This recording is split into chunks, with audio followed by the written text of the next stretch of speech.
بحال دابا هاد العقيدات هادو راه كنوريكم غير كيفاش غادي نخدم، ما كنوريكمش العقيدات، فهمتوني. وهادي كنختصر في الخدمه، كنوريكم غير البدو ديالو يعني البدو ديالو كيفاش تسالى وهذا، وتبعوا معنا حتى الاخر. نتمنى من الله يعجبكم الفيديو. السلام عليكم. السلام عليكم ورحمه الله. في هذا الفيديو ان شاء الله غادي نصور لكم التخمال ديال الظهر.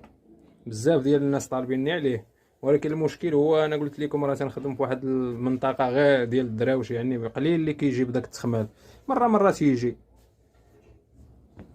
المهم غادي نصاوب لكم هاد التخمال. هو راكم عارفين الوقت فيه طويل، يعني غادي نختصر لكم الطريق، ولكن غادي نوريكم كل شيء فيه. هذا البريم هذا ما تنحسبوه، ولكن الا بغيتي نحسبو لكم: 1 2 3 4 5 6 7 8 9 10 11 12